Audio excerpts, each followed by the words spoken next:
Aujourd'hui, nous allons nous entretenir sur la conduite de la louange et de l'adoration Tehillah. Le thème est très précis, hein? La conduite de la louange et de l'adoration Tehillah.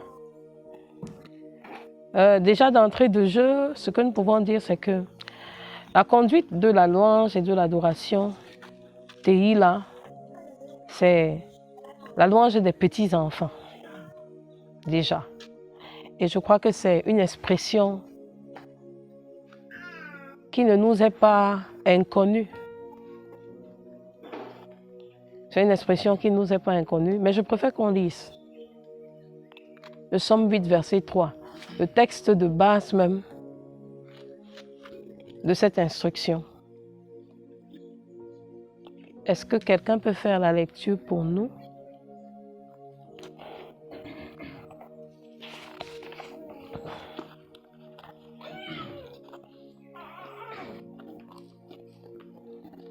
Psaume 8, verset 3. Par la bouche des enfants et de ceux qui sont à la mamelle, tu as fondé ta gloire pour confondre tes adversaires, pour imposer silence à l'ennemi et aux vindicatifs. Parole du Seigneur. Amen. Déjà, nous allons revenir sur ce texte. La conduite de la louange et de l'adoration Tehillah doit se faire pour nous, chantres, à deux niveaux. Déjà, nous devons passer automatiquement par une phase de préparation. Et il y a aussi la phase de conduite, le deuxième niveau. Et nous allons premièrement parler de la préparation de la louange et de l'adoration Tehillah. Et pour cela, j'aimerais que quelqu'un nous lise 1 Samuel. Une personne va ouvrir 1 Samuel 17, versets 23 à 26. Une autre personne va ouvrir le livre de 1 Samuel 3. La première personne, j'ai dit 1 Samuel 17.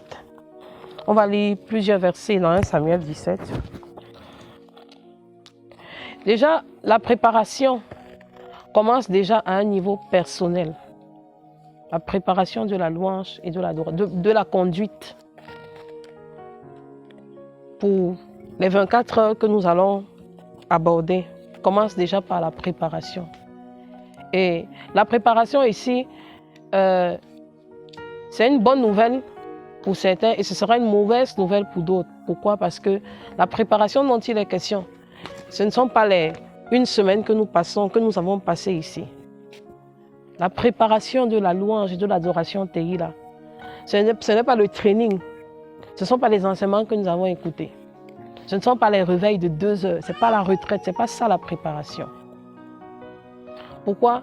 Je le dis parce que les chants, généralement, on a l'impression que voilà un programme comme Tehillah. Bon, on se dit, je peux vivre ma vie comme je veux. Et puis quand j'arrive à Tehillah, il n'y a pas de problème. On a une semaine pour les éditions nationales, pour les éditions internationales, on a 2 semaines. Donc j'ai le temps.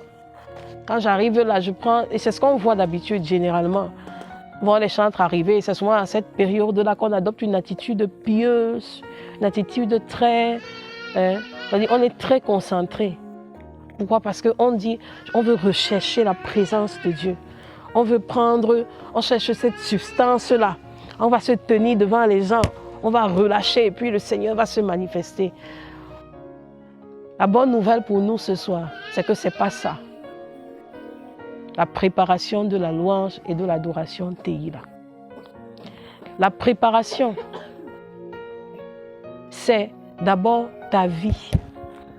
Ça commence d'abord par ta vie.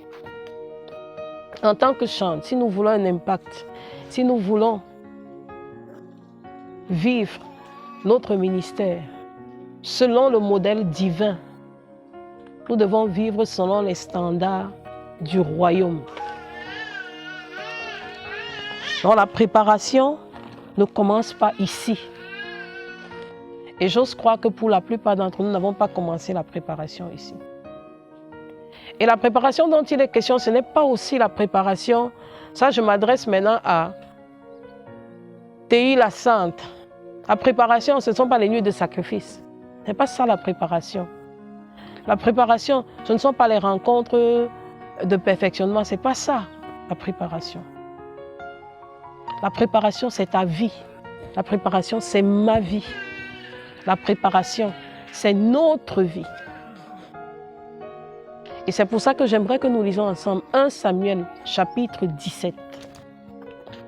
La personne qui a ouvert ce chapitre va commencer au verset 23.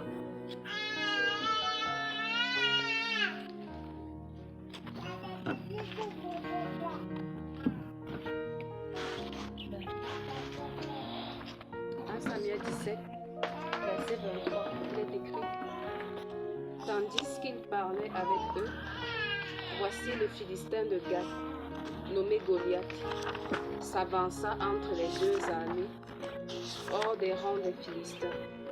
Il tint les mêmes discours que précédemment, et David les entendit. À la vue de cet homme, tous ceux d'Israël s'enfuirent devant lui et furent saisis d'une grande crainte. Verset 26. David dit aux hommes qui se trouvaient près de lui: Que fera-t-on à celui qui tuera ce Philistin et qui ôtera l'opprobre de dessus d'Israël? Qui est donc ce Philistin? C'est incirconcis pour insulter l'armée du Dieu vivant. Amen. Verset 31. Lorsqu'on eut entendu les paroles prononcées par David, on les répéta devant Saul, qui le fit chercher. Verset 32. David dit à Saul, Saül. à Saül, que personne ne se décourage à cause de ce Philistin. Ton serviteur ira se battre avec lui. Versets 33 à 37. Saül dit à David: Tu ne peux pas aller te battre avec ce Philistin car tu es un enfant. Et il est un homme de guerre dès sa jeunesse. Tu ne peux pas aller te battre avec ce Philistin car tu es... Un enfant. Voilà. C'est pour ça que nous avons commencé par lire Somme 8, verset 3, qui est le texte de base de cette instruction. David était un enfant. Continue la lecture. David dit à Saül: Ton serviteur faisait paître les brebis de son père. Et quand un lion ou un ours venait en enlever une du troupeau, je courais après lui, je le frappais et j'arrachais la brebis de sa gueule. S'il se dressait contre moi, je le saisissais par la gorge, je le frappais et je le tuais. C'est ainsi que ton serviteur a terrassé un lion et l'ours, et il en sera du Philistin, de cet incirconcis, comme de l'un d'eux, car il a insulté l'armée du Dieu vivant. Verset 35. David dit encore: L'Éternel, qui m'a délivré de la griffe du lion et de la patte de l'ours, me délivrera aussi de la main de ce Philistin. Et Saül dit à David: Va, et que l'Éternel soit avec toi. Verset 38. C'est bon. Gloire à Dieu. Quand nous lisons ce chapitre, nous nous rendons compte d'une seule chose. Ce n'est pas devant Goliath que David a puisé la force en lui. Non, ce n'est pas devant Goliath. David était préparé bien à l'avance. Le Seigneur a pris le temps de mouler David dans le secret. Même ses frères, même ses parents ne connaissaient pas que notre fils là, il a pris sa main là et il a déchiqueté la gueule du lion. Personne ne savait. Seul David et le Seigneur le savaient. Pourquoi? Parce que David est en train d'être préparé par le Seigneur. Le Seigneur a mis David devant des difficultés, devant des situations pour le préparer à ce combat-là.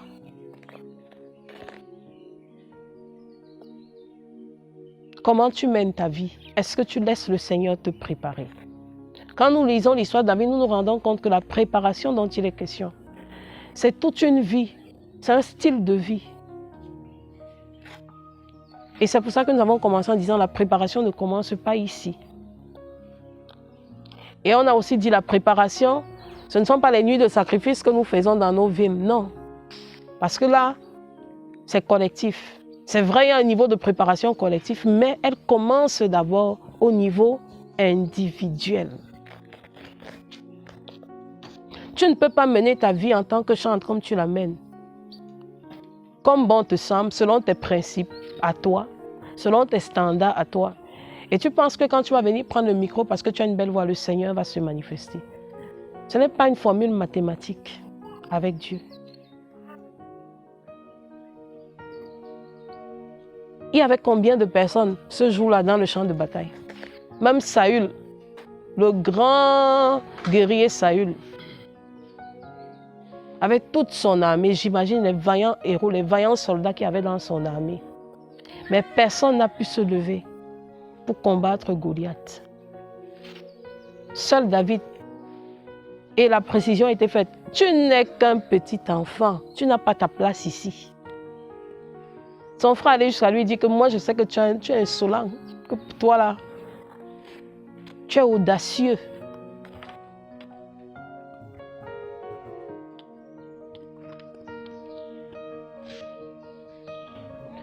Ton style de vie est très important en tant que chantre. Quand nous regardons ce que David a relaté à Saül, David parlait de son intimité avec son père. Et c'est par là que la préparation commence.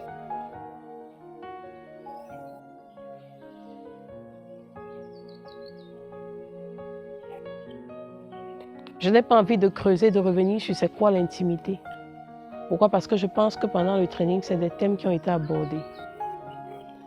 C'est des choses qui ont été approfondies. Ici, nous parlons d'un atelier, on a dit c'est un atelier pratique. Mais nous ne pouvons pas entrer dans la pratique de la chose sans d'abord parler de ça. Quelqu'un a ouvert 1 Samuel 3, verset 3.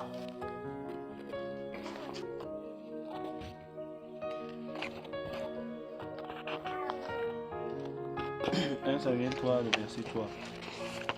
La lampe de Dieu n'était pas encore éteinte et Samuel était couché dans le temple de l'Éternel où était l'arche de Dieu. Continue. C'est bon.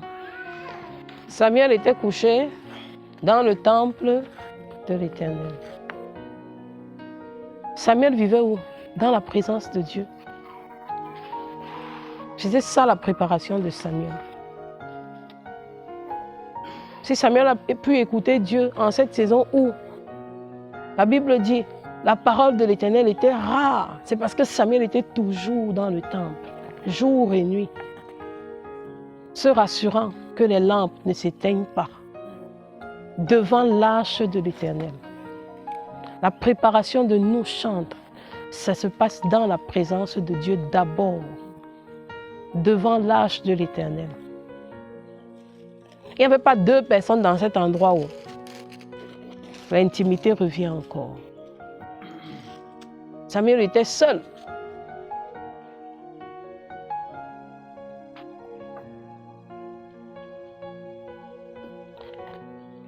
Maman Suzanne ne peut pas m'aider à entrer dans la présence de Dieu, à écouter Dieu. Et quand je vais entrer là, je vais dire, maman, je vais écouter Dieu, elle vient tape mon oreille, écoute, écoute, écoute, ça ne se passe pas comme ça.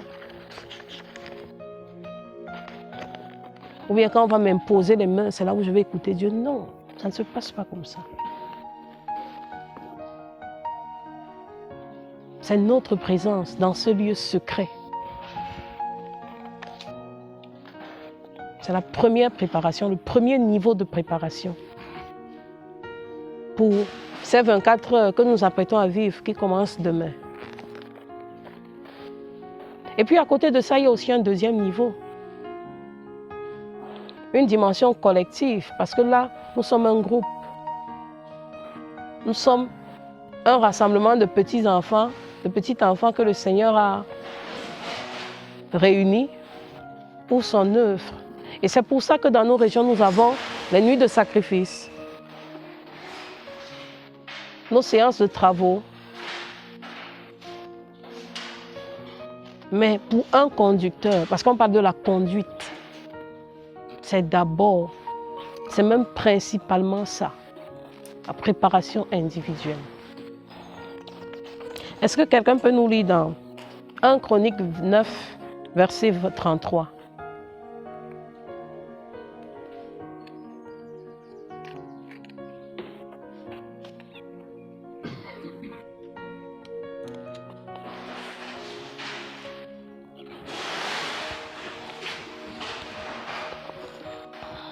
Chronique 9, le verset 33.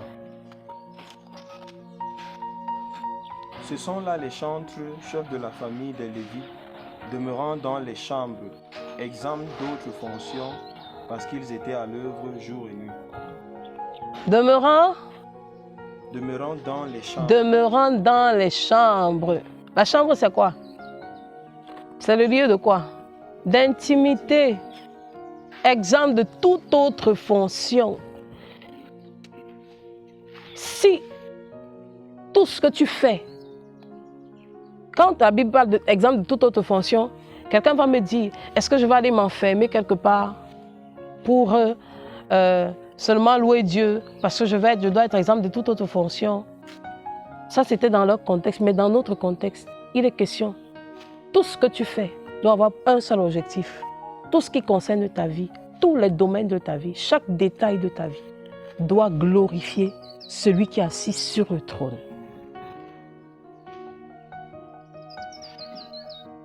Tout ce qui te concerne, ta fonction en tant que chantre là, c'est de louer Dieu jour et nuit. Par ton travail, par tes études, par tout ce que tu fais. C'est la seule fonction que le Seigneur attend de nous en tant que chantre.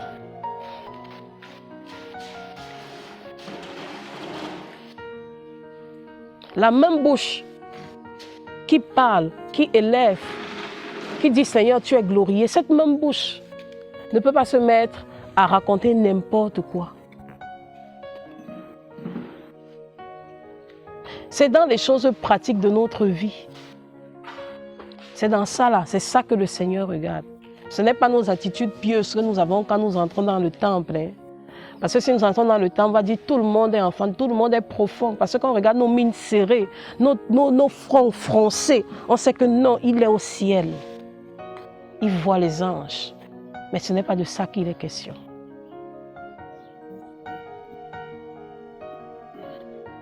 Parce que si avec les caméras, là, on nous voit ici maintenant, on va dire que non. Oh, cette soeur est sérieuse, ce frère, il est sérieux.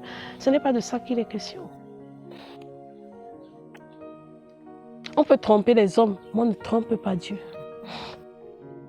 Le Seigneur doit être dans tout, dans notre façon de nous habiller, dans notre façon de parler, dans tout ce que nous faisons au quotidien. Le Seigneur doit être là. Et il doit tirer sa gloire de dans tout ce qui nous concerne. Il doit tirer sa gloire. Les chantres étaient consacrés à une seule tâche. Mais nous, on veut donner un compartiment de nos vies à Dieu et gérer les autres compartiments. Et le Seigneur n'est pas dans ça. En tant que chant, le Seigneur nous veut entièrement.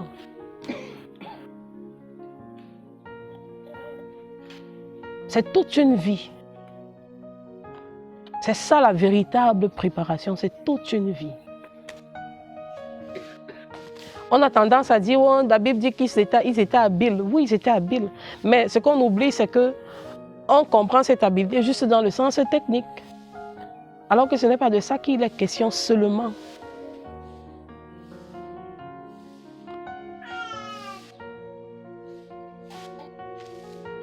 La préparation est d'abord personnelle.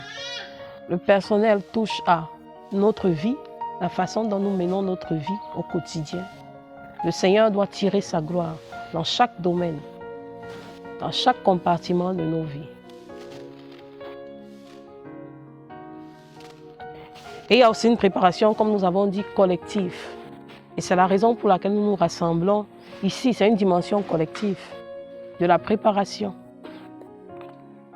C'est une dimension collective de la préparation. Et c'est au niveau personnel que nous recevons en tant que conducteurs des orientations. Pourquoi? Parce que nous sommes dans sa présence. C'est à ce niveau-là que le Seigneur nous dit qu'est-ce qu'il veut faire au travers de nous. Qu'est-ce qu'il veut communiquer à son peuple.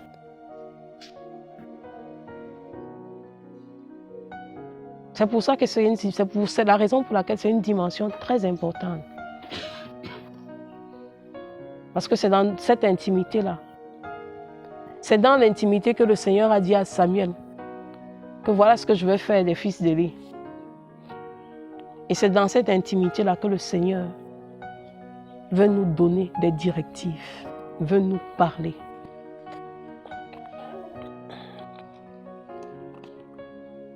Et aussi dans cette dimension personnelle, nous avons aussi une préparation technique qui entre en jeu.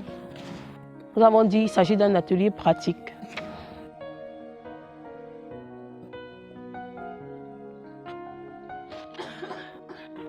Ce n'est pas quand nous avons le micro que nous pensons les chants. C'est vrai, le Seigneur fait comme il veut, le Seigneur est souverain. Nous avons eu des éditions où le Seigneur nous a, je ne sais pas, du début jusqu'à la fin, le Seigneur n'a pas respecté nos répertoires. Mais il est important d'être organisé. Et cette organisation commence d'abord au niveau personnel. En tant que conducteur, si nous prenons juste ce mot-là, on parle de conduite. Si je viens, pour venir à Ezeka, j'ai emprunté un véhicule, nous avons emprunté tous un véhicule. Et je suis convaincue que si nous allions à une agence, et puis à Butrans par exemple, et puis le chauffeur disait à maman Suzanne que vraiment, moi là, je ne connais pas la route qui part à Ezeka. Je suis convaincue qu'elle n'allait pas partir. Elle allait chercher un qui connaît la route. Pourquoi? Parce qu'elle ne veut pas se perdre. C'est la même chose pour la conduite. Tu ne peux pas amener le peuple de Dieu dans un endroit où toi-même tu n'es pas allé. C'est une conduite, hein. Si le Seigneur te dit, prends mon peuple, amène-les, je ne sais pas, Boum-Niébel, tu vas commencer à lui dire, c'est quand il va te dire ça que tu vas lui dire, Seigneur, on fait comment pour aller à Boum-Niébel? Et c'est dans l'intimité, et il va te dire, pour aller à Boum-Niébel, fais comme ça, fais comme ça, fais comme ça. Donc, c'est pas, si tu ne vas pas venir devant les gens et puis tu commences à dire que bon, on va à Boum-Niébel et puis ils te disent que bon, on fait comment? Toi aussi, tu dis, allons seulement. Mais le Saint-Esprit, comme on a dit durant toute notre training, le Saint-Esprit est souverain dans cette affaire. Il fait comme il veut. Nous nous préparons, mais devant la scène, nous le laissons nous conduire selon son bon vouloir.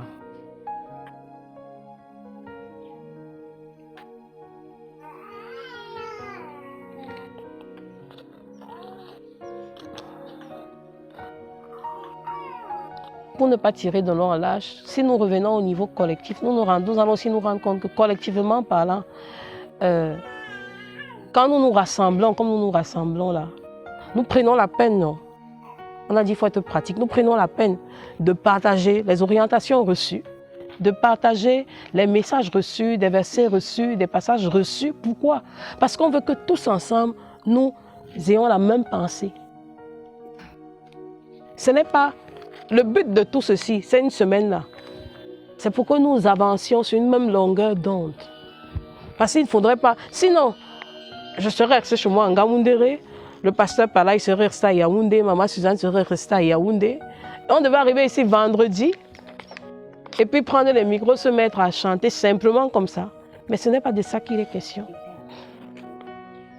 Quand nous venons, c'est pour travailler ensemble. C'est pour partager qu'est-ce que le Seigneur nous a dit. Il est en train de nous amener, ou même comme on ne saura jamais exactement ce que le Seigneur veut faire. Mais parce qu'il nous aime là, il va toujours nous dire ce qui est nécessaire pour nous de savoir. La preuve, hier, on était ici, on priait ce matin, le Seigneur nous a dit, vous n'êtes même pas, vous ne connaissez même pas la totalité. Je vous ai juste révélé des bribes de ce que je veux faire.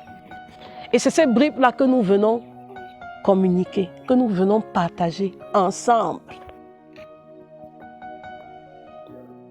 Là, si parmi nous, quelqu'un ne connaissait pas de quoi il était question, là, il commence à se ranger. Parce qu'un royaume divisé là ne peut pas avancer. Nous venons former un seul peuple. Et l'unité dont il est question, c'est une unité d'esprit. Unité dans nos pensées.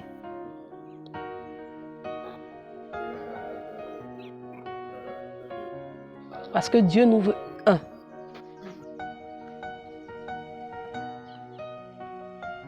Nous partageons, nous communions. Nous prenons la peine de nous écouter les uns et les autres pour comprendre. Le Seigneur qui nous a rassemblés là, qu'est-ce qu'il veut? Il est en train de nous amener où? Même si la plupart du temps, on ne comprend pas toujours. Mais on s'accroche au peu qu'on a pu cerner, on avance et lui, il fait le reste. C'est ça la louange Tehillah. La louange des petits-enfants. Un enfant, si tu lui dis, j'aime mes enfants, quand je sors, il y a une qui aime souvent me dit, maman, je t'accompagne. Je lui demande que tu sais que je pars où? Dans sa tête. Et elle veut partir. Pour elle, elle ne cherche pas à savoir, est-ce que l'endroit où tu pars est mauvais? Est-ce que l'endroit où tu pars est bon? Pour elle, comme c'est maman qui part, c'est bon et je m'en vais. Et c'est cette attitude-là que le Seigneur attend de chacun d'entre nous. Des petits-enfants qui ne réfléchissent pas, qui écoutent juste et qui obéissent, qui suivent les règles, les instructions données par notre Seigneur.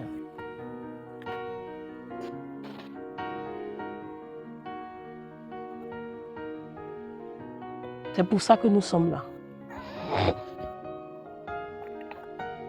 Nous prenons la peine de nous laisser mouler, modeler, façonner. Et si nous constatons pendant que nous nous rassemblons, il y a des choses, certaines pensées arrêtées que nous avions. Quand nous arrivons, le Seigneur commence à les faire tomber. Il commence à les faire tomber. Il commence à les faire tomber. Tout ça, ça fait partie de la préparation à la louange Tehillah. Il les fait tomber petit à petit.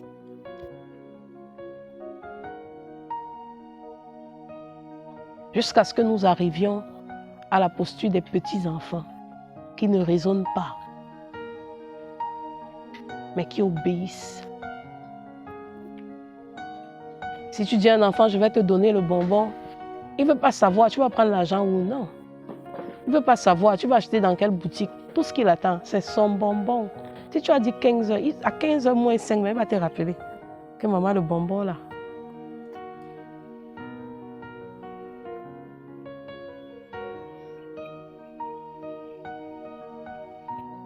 C'est ça, la préparation collective. Et en plus de cette dimension spirituelle dans la préparation collective, c'est pour ça que nous avons aussi une préparation technique. Nous prenons le temps de répéter. Les répétitions même se manifestent comment? Si nous nous rendons compte, ce sont les conducteurs désignés par Dieu qui viennent. Et qui ne viennent que transmettre les chants qu'ils ont préalablement préparés. Et quand on les voit devant, on se rend compte qu'eux-mêmes se sont préparés. C'est la raison pour laquelle nous avons dit que ça commence d'abord au niveau personnel.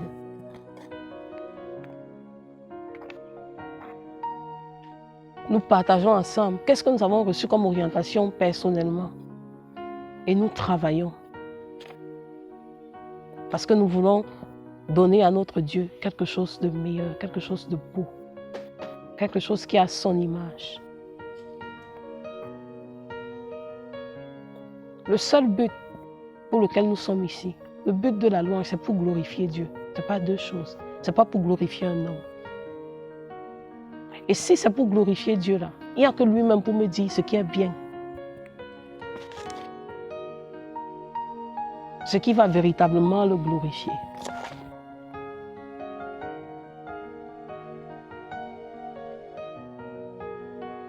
La louange Tehillah, c'est travailler avec Dieu. Ce n'est pas travailler pour Dieu. Ce n'est pas chanter pour lui. Mais c'est chanter avec lui.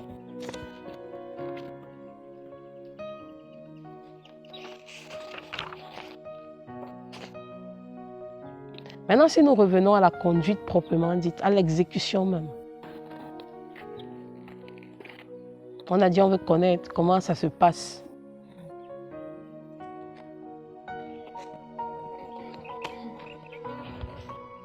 Déjà, comme notre préparation commence déjà à un niveau, dans la préparation on n'a pas le niveau individuel, le niveau collectif. Nous sommes déjà à la veille de nos 24 heures. Nous avons pris le temps de nous préparer. Quand nous venons pour les 24 heures, nous devons tous être dans un esprit de prière, c'est très important.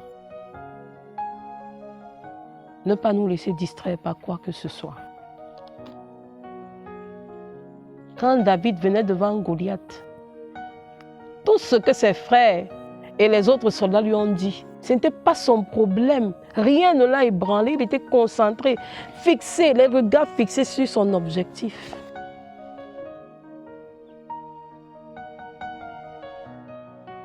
Tout ce qu'on pouvait lui dire, oh, tu es petit, tu es audacieux, tu es monté, ce n'était pas son affaire.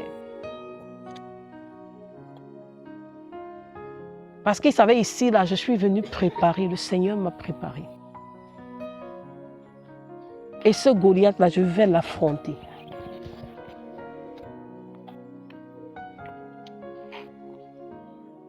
C'est la raison pour laquelle nous devons être... Nous ne devons pas nous laisser distraire par quoi que ce soit. Nous connaissons ce qui nous distrait souvent ou ce qui peut nous distraire. À l'heure où nous parlons, ce n'est pas le moment de laisser ces choses nous distraire. C'est la raison pour laquelle nous voyons que pendant que nous sommes là, nous nous rassurons que tout est prêt. Bon, souvent la veille, là, les instrumentistes, les techniciens sont là, ils travaillent de façon acharnée. Pourquoi? Parce que la chose doit être bien préparée. Tout ça, c'est pour donner gloire à Dieu, pas à un homme. Tout ça fait partie de la louange Tehillah, rien n'est négligé. C'est pour ça que nous venons ici, nous voyons quelqu'un, parce qu'on a souvent tendance à croire que la louange, c'est seulement venir là, prendre le micro, chanter. Non. Ça là, c'est juste une dimension de la louange. Le chant là, c'est juste une dimension de la louange. Ce n'est pas ça la louange, dans sa globalité. Même ce que mon frère qui est derrière la caméra fait là, il est dans la louange. C'est ça la louange Tehillah.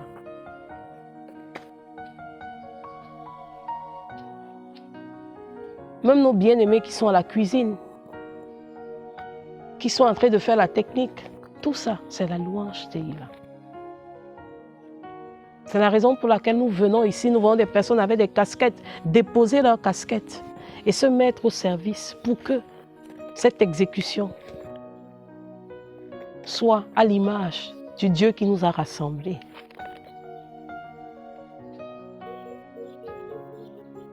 Ouvrons nos Bibles dans Apocalypse.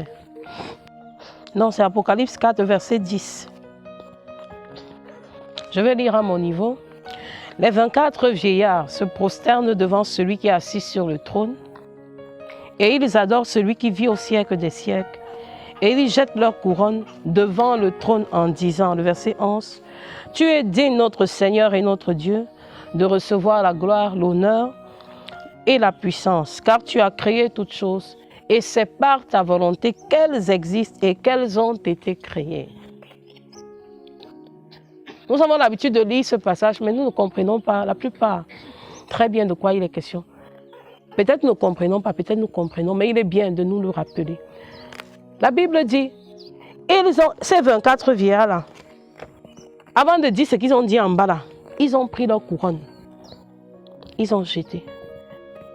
Qui leur avait donné cette couronne? C'est Dieu, n'est-ce pas? Quand nous venons ici,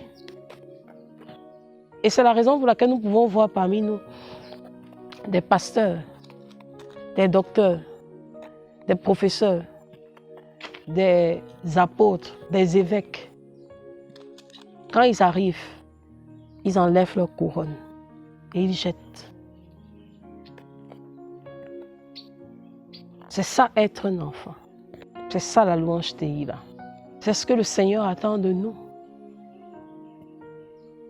Pendant que nous sommes ici, pour ces 24 heures-là. Jeter la couronne, ce n'est pas se prosterner comme je ne sais pas. Comment on pense que, bon, Seigneur, je me prosterne devant toi, je m'humilie devant toi. Pendant qu'on te dit, Samy, puse-le, fais même 15 tours, tu le fais, c'est ça. Pendant qu'on te dit, toi tu venais, tu savais que tu devais conduire, on te dit que ici, là, tu ne vas pas monter. Oh. Tu acceptes ce qu'on te dit avec joie. Pourquoi? Parce que ce n'est pas un homme qui doit être exalté ici, mais c'est le Seigneur. Et ce n'est que sa volonté qui doit être faite. Tes casquettes, ta connaissance, toute ta gloire. C'est pour ça que David pouvait dire, si tu veux, prends tout ce que j'ai.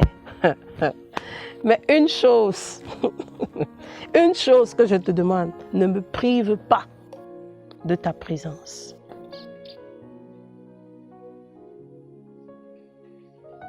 David pouvait dire à Dieu, même mon trône, prends. Je crois qu'à l'époque, c'était plus que le président. Hein. Parce que je crois qu'il avait les territoires et les territoires avec des gouverneurs et des gouverneurs. Et quand tu regardes, quand tu fais une étude, même au niveau des superficies, c'était plus qu'un pays. Si on revient à nos jours, on a dit qu'il était le roi de tout un groupe, un peu comme le Royaume-Uni. Avec la reine d'Angleterre, oui, disons ça, prenons cette image. Mais il parvient à dire à Dieu, Seigneur, prends ça, même ça là, si tu veux, tu prends. Ce n'est pas ça qui est important pour moi. Mais ne me prive pas de ta présence.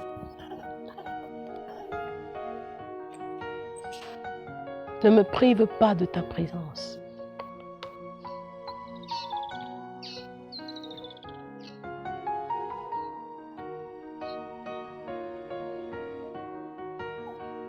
C'est pour ça que nous venons ici. On laisse nos beaux lits, nos jolis matelas, nos matelas orthopédiques confortables et on vient se coucher au sol. Les moustiques nous piquent, la chaleur nous touche, mais on ne se plaint pas. On ne se plaint pas.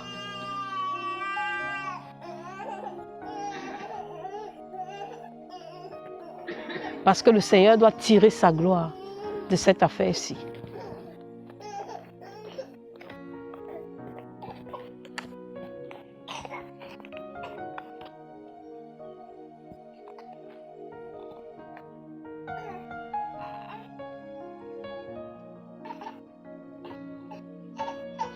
Pour revenir maintenant sur le volet purement pratique, pendant que nous serons là, en train de commencer nos 24 heures, les chantres, ne soyons pas dispersés. Ne soyons pas dispersés.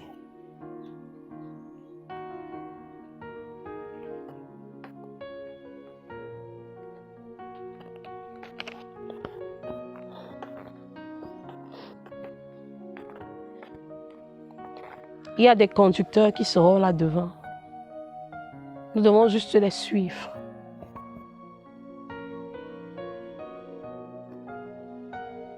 J'ai l'habitude de dire que la personne qui est devant est juste notre représentant. Mais c'est tout le groupe qui conduit. C'est la raison pour laquelle, dans nos pensées, nous ne devons pas avoir des pensées du genre, bon, c'est maman Suzanne qui est devant. Bon, qu'elle donne, et puis on est là comme ça. On ne prend pas on ne vit pas ce qui est en train de se passer. Nous devons vivre ce qui sera en train de se passer. Nous devons être ensemble, ne pas être dispersés. Je m'adresse personnellement, particulièrement aux instrumentistes. Ne soyons pas dispersés.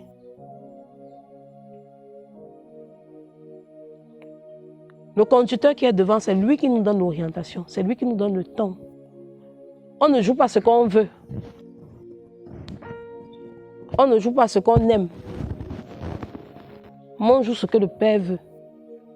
Si c'est lui le destinataire, donc même si on a l'habitude de prendre un chant, je ne sais pas, avec un certain rythme, et que le conducteur devant te dit, ici là, joue de cette façon, tu te plies. Parce qu'il connaît ce qu'il recherche. Donc restons unis pendant ces 24 heures. Et en tant que conducteur, nous devons savoir comment introduire pendant que nous sommes devant le peuple de Dieu. Vous savez, les gens arrivent la plupart du temps, pour ces 24 heures, d'horizons divers. Ils arrivent là. Je ne parle pas de nous, je parle de ceux qui vont, le peuple qui sera là. Chacun arrive, d'autres arrivent peut-être en venant, la moto est tombée, il est tombé avec la moto. Donc il vient, il n'est plus très content là, parce que son habit s'est sali. Quelqu'un arrive, il s'est peut-être querellé avec quelqu'un en route, il a eu quelques... Donc chacun vient avec, disons, des humeurs. Et le conducteur doit être en mesure d'amener ce peuple-là à faire fi de tout ça et à se concentrer sur le Seigneur.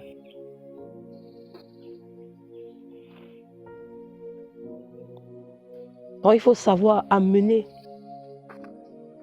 le peuple de Dieu dans cette présence-là.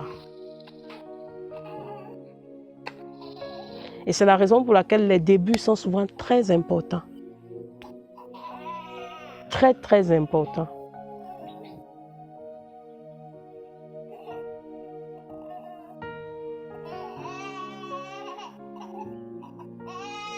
C'est la raison pour laquelle, étant devant en tant que conducteur, nous devons savoir lire le peuple, lire même l'équipe avec laquelle nous travaillons. Parce que par moments, les gens sont fatigués. Et il faut être en mesure de les amener à se réveiller. Et c'est très important. Quand nous sommes devant. Savoir même communiquer au peuple les directives que nous avons reçues. Généralement, quand on est devant le peuple, ce n'est pas tout ce qu'on reçoit qu'il faut verser comme ça, non. Il faut savoir faire le tri et savoir discerner. Et c'est pour ça qu'on revient toujours sur la préparation spirituelle. Parce que si on est bien préparé spirituellement, personnellement parlant, non, le Seigneur, le Saint-Esprit va faire son œuvre. Certaines choses qu'il va nous dire, on saura facilement comment gérer devant. Qu'est-ce qu'il faut dire au peuple, qu'est-ce qu'il faut retenir. Et c'est la raison pour laquelle la communication avec le leadership, avec les autres conducteurs est très importante.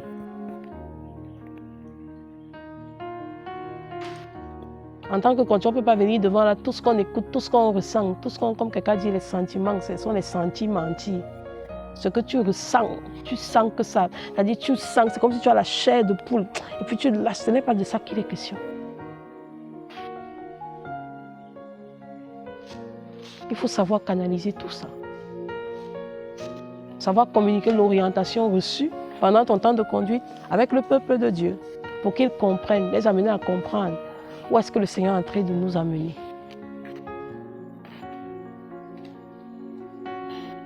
Et se rassurer. Écoutez, Dieu soutient toutes choses par sa parole. C'est la Bible qui le dit, qui dit ça. On ne peut pas, tu ne peux pas, peu importe la beauté, l'extravagance ou la profondeur ou la pertinence de la révélation que tu reçois, si elle n'est pas soutenue par ça, c'est ta chair qui t'a parlé.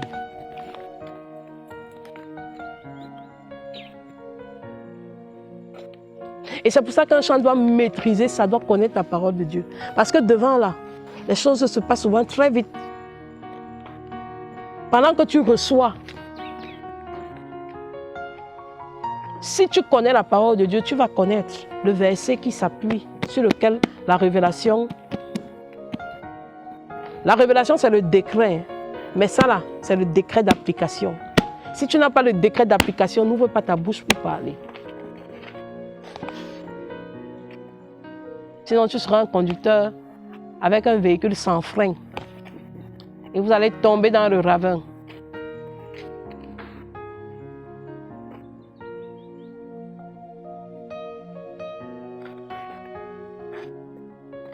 Il faut maîtriser ça, la parole de Dieu, la clé de tout. C'est pour ça qu'il faut connaître la Bible. Il faut la vivre, il faut la manger, il faut la consommer. Quand tu demandes tout ce que tu écoutes là, tu sais que non, ici, là. Il y a parfois certaines choses que le Seigneur nous dit, mais on ne communique pas, voilà ce que le Seigneur a dit. On lit seulement le texte. Et ça s'arrête là, sans commentaire. Le Saint-Esprit fait son œuvre.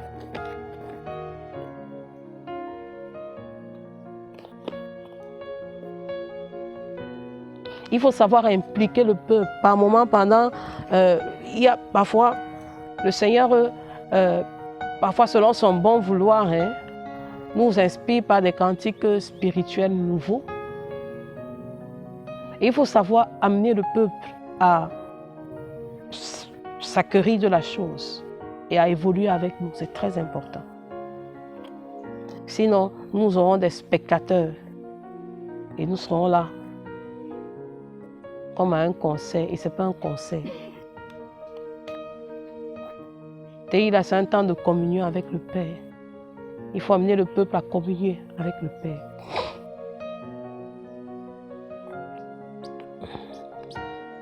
C'est vrai, vous allez me dire, Mais nous tous, on ne va pas conduire. Mais c'est important de savoir. Parce qu'on parle de Tehillah, mais ce ne sont pas juste des choses qui sont applicables dans le Tehillah. Comme dans nos assemblées. Il est important de connaître tout ça. Il y a un exercice que j'aime donner aux chantres.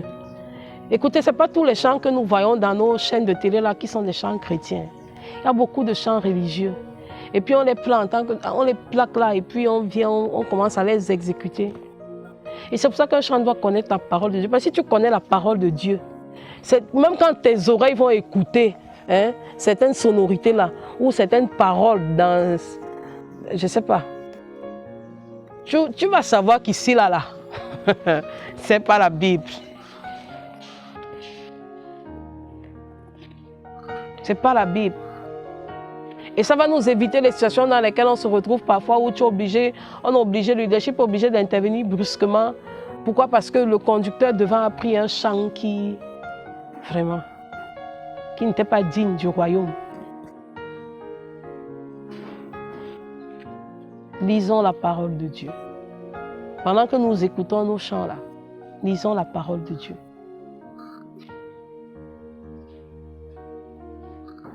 Et arrimons tous nos chants à la parole de Dieu.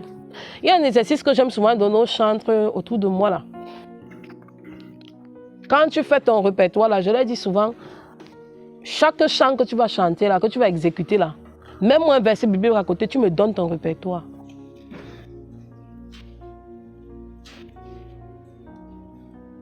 Ça leur permet, beaucoup se rendent compte qu'il y a beaucoup de chants parfois qu'on exécute, qui ne sont même pas des versets bibliques. Mais comme c'est dans la populace, ça passe. Et comme le rythme est enjaillé, comme on dit souvent là, ça passe.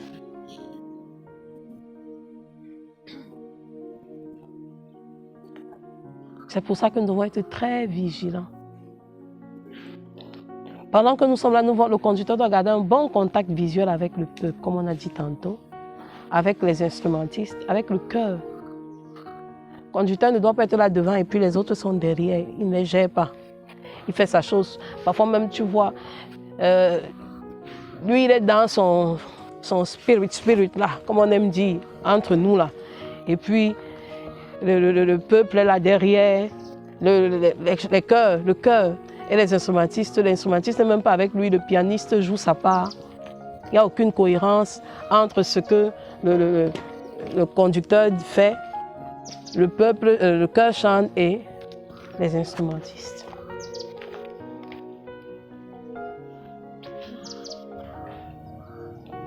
Nous qui sommes dans le cœur, là, par moment, quand le conducteur prend un chant que nous ne connaissons pas, parce que c'est 24 heures, et pour 24 heures, je vous garantis, on ne peut pas répéter. S'il faut commencer à calculer, on va se dire que bon, un chant peut-être c'est 5 minutes, n'est-ce pas? Et on a combien de minutes en une heure? 60 minutes. Ça fait combien de chants? Ça fait 30 chants par heure. 24 heures, 30 fois 24, ça fait combien de chants? Vous pensez réellement qu'on peut répéter le nombre de chants là? On ne peut pas.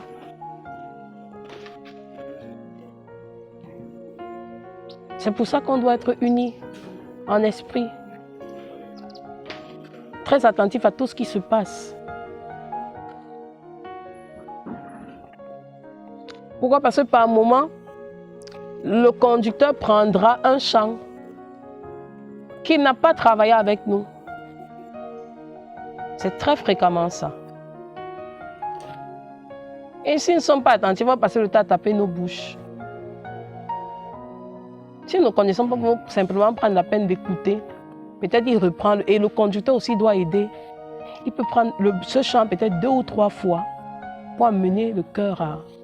Nous sommes même bénis parce que nous avons des vidéoprojecteurs dont les paroles sont régulièrement. Et c'est pour ça qu'on a eu la louange là. Même celui qui est devant sa machine pour taper les textes là, il est en train de louer Dieu. Parce que généralement lui-même il écoute le chant au même moment que nous. Et rapidement il se met à taper.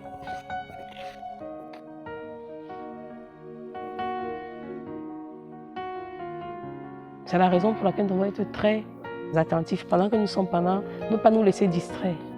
C'est vrai, la fatigue parfois est là, mais nous devons faire beaucoup d'efforts pour braver cette fatigue. C'est pour ça que nous sommes nombreux, non? C'est la raison pour laquelle il y a des rotations. Donc quand c'est ton tour d'être devant, nous devons être très concentrés.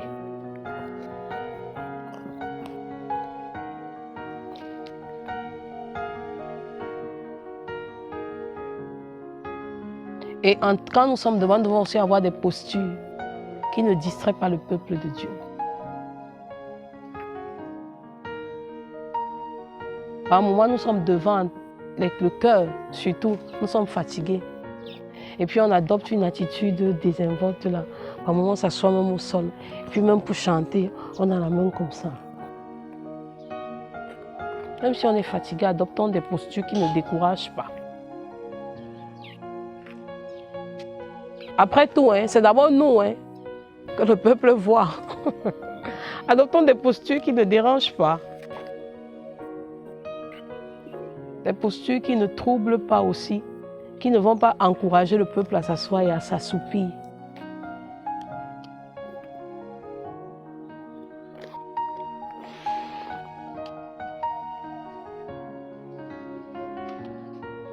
Surtout, une chose très importante.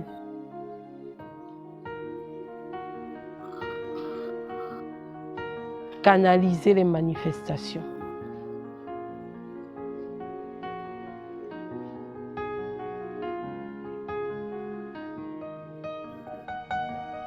Par moments, nous sommes devant, des choses se passent là.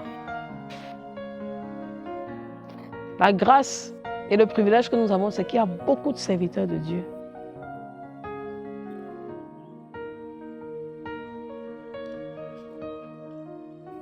Et parfois par zèle ou bien par quoi, je ne sais pas quoi d'autre. On se permet d'agir d'une certaine façon ou alors de...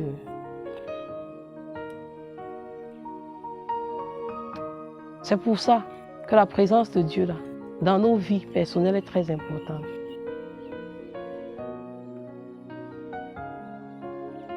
Par moments, il y a des manifestations qui sont là seulement pour nous distraire. Et nous, on cherche à s'attarder sur ça, ça nous distrait. Et ça nous empêche d'atteindre l'objectif. C'est pour ça qu'il y a les pasteurs. Certaines choses que nous voyons là, laissons ça. Par moment, tu vois même le cœur, au lieu de chanter, ils sont là comme ça, en chantant.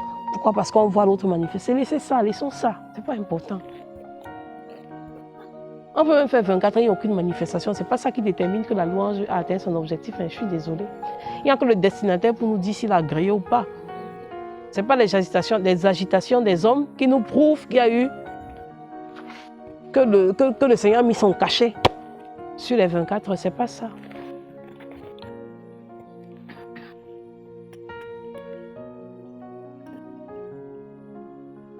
Et puis la Bible nous enseigne, c'est pour ça qu'il faut lire la Bible. Le Seigneur n'agit pas sur des choses de façon... C'est un gentleman. Donc parfois quand il y a trop d'agitation là, c'est pas toujours le Seigneur. C'est vrai, c'est la présence de Dieu qui crée tout ce que ça crée là. Mais c'est pas, on ne doit pas s'attarder sur ça. Et très important pour nous les chants, c'est quelque chose qui nous dérange beaucoup.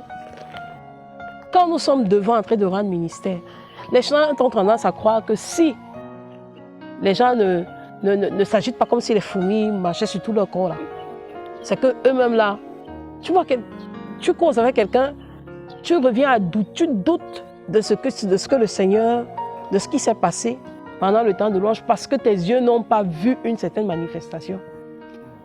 L'erreur que nous commettons, c'est que quand nous sommes dans notre temps de préparation, on est axé sur Seigneur, je veux voir ta gloire, Seigneur, je veux voir les miracles, Seigneur, je veux voir les... Ce n'est pas ça, ce n'est pas ça, ce n'est pas ça.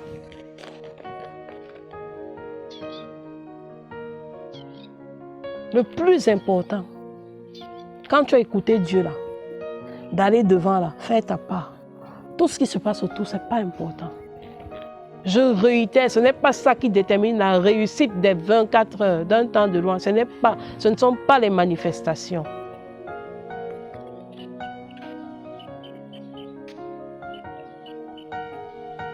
Il n'y a que le destinataire qui est habilité à nous dire si les 24 heures ont porté du fruit ou pas, s'il a accepté, s'il a agréé ou pas. Ce n'est pas un homme, ce n'est pas un apôtre, ce n'est pas un évêque, ce n'est pas un pasteur. La preuve, les hommes peuvent t'acclamer après un temps de louange, mais le Seigneur met la croix.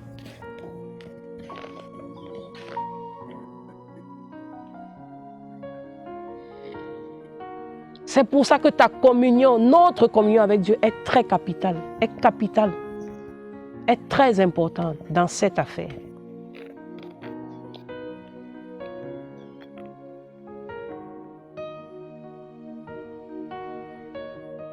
La seule chose que nous avons à faire, c'est nous appuyer sur « Il est écrit ».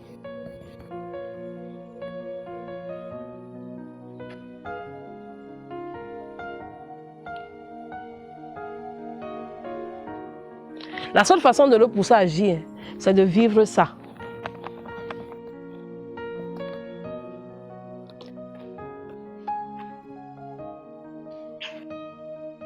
C'est de vivre ça.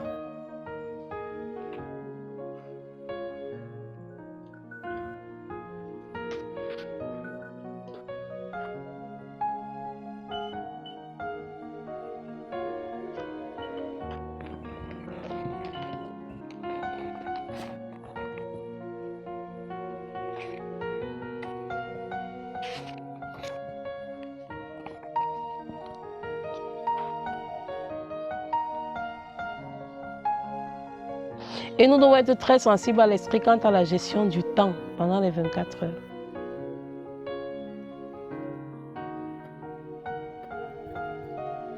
Par moments, beaucoup ont tendance à croire que pendant ces 24 heures, si je suis programmée, puis je dois monter faire 5 heures de temps, 6 heures de temps. C'est pas ça. Dieu, c'est un Dieu précis. Tu peux monter après 5 minutes. Là, il a fini de faire ce qu'il veut faire. Quand tu as compris ça, tu déposes ta Bible, le micro, tu descends.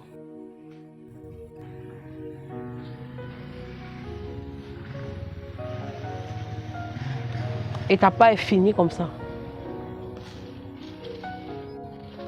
Mais comme il a dit 24 heures là, les autres compteurs vont aller le louer. Mais si dans ton temps, Dieu t'attend à faire, Dieu, tu es devant là, tu te rends compte que c'est après 30 minutes, là, ta paix est bon là. Ne force pas. Descends ta chose dans la paix du Seigneur.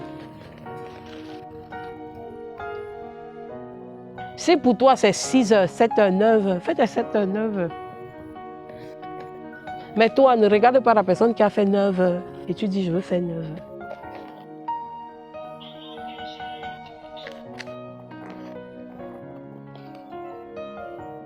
On peut même te programmer. Mais les 24 heures arrivent, tu ne montes pas. Ce n'est pas une calamité, ce n'est pas un problème. Le Seigneur fait comme il veut.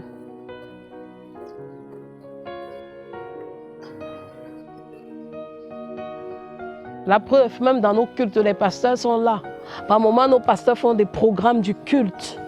Et puis on arrive au culte, la plupart du temps, tu vois un pasteur qui monte sur la chaire et il dit, vraiment, moi j'avais prévu de nous entretenir dans Genèse 5. Mais le Seigneur dit Exode 25. Il va faire comment? Il va seulement aller comme Dieu a dit, il fonce. Donc pendant que nous sommes en train de nous préparer, là, oui, c'est bien, on s'est préparé. Mais pendant les 24 heures, le seul maître et le conducteur principal et unique, l'unique conducteur, c'est le Saint-Esprit. Et il fait comme il veut. Disposons-nous juste à lui obéir. Pendant que nous sommes devant, nous devons savoir être sensibles au temps fort. Et je reviens encore sur la question d'intimité. Parce que tout part de là, de notre préparation personnelle. Si David n'était pas intime, il n'allait pas savoir que, comme Goliath est là, c'est pour toi. David a discerné le temps. Et David a su qu'ici, là, c'est le moment pour toi. C'est ici que je veux te révéler. David savait que ici, là, le Seigneur voulait faire éclater sa gloire, voulait révéler sa gloire au monde. David a pu discerner qu'à cet instant-là, c'est vrai, mon père m'a envoyé donner la nourriture, de l'eau à mes frères. Mais ici, là, c'est pas pour ça que je suis venu. Oh. Dès qu'il a écouté, il a compris directement que le Seigneur m'a amené ici, là, c'est pour Goliath, là. Et c'est pour ça qu'il pouvait dire, quel est cet incirconcis qui parle contre l'Éternel?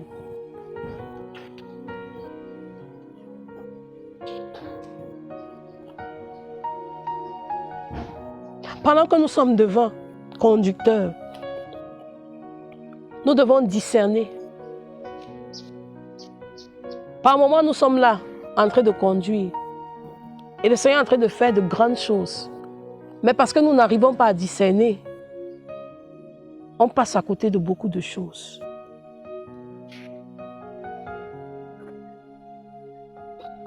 Et par moment, quelqu'un est obligé de venir après te dire que insiste sur le champ, la laisse, reviens.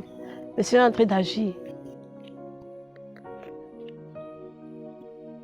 Pourquoi?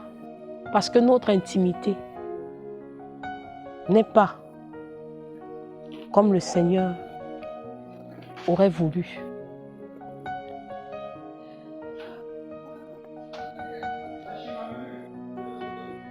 Parce que nous n'avons pas pu discerner que en ce temps précis-là,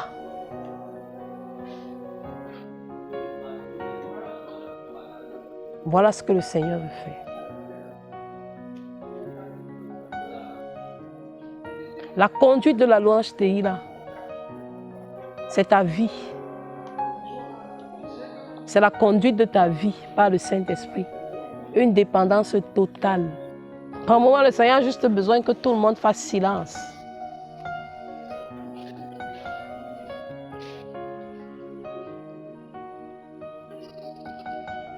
Mais si tu ne discernes pas ça,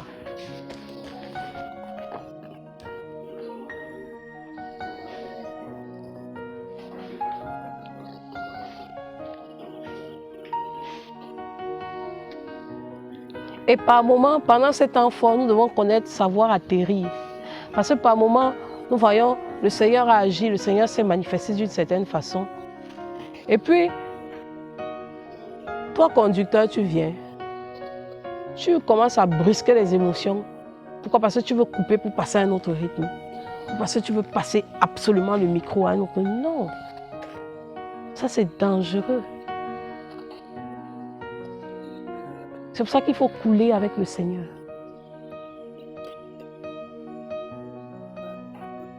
On a dit, on continue à dire, il est souverain.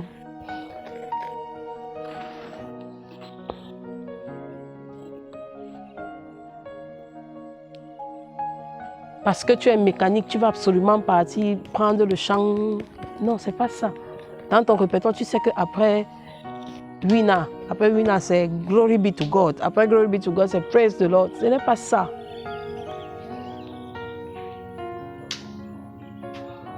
Il faut apprendre à laisser le Seigneur couler avec nous.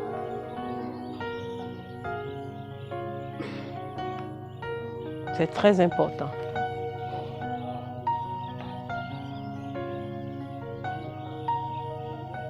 Et il faut aussi savoir quand couper. Parce que par moment là, à un moment donné, parfois le Seigneur agit, à un moment donné, ce n'est plus le Seigneur. Parce que beaucoup les émotions sont entrées en jeu. Il faut savoir quand le Seigneur a fini sa chose là. Et couper à ce niveau-là.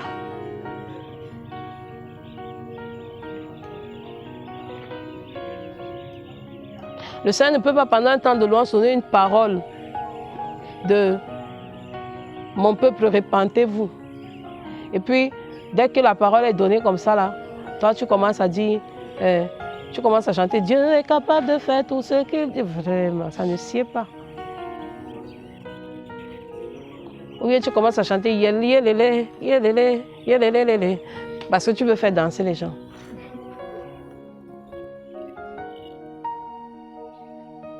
Si le Seigneur parle de repentance, on s'arrête, on pleure bien. Parce qu'ils nous disent que vos pleurs, là, j'ai écouté. Oh. Vraiment, mon sang s'est passé. Là, maintenant, on peut se réjouir que Seigneur, tu es bon.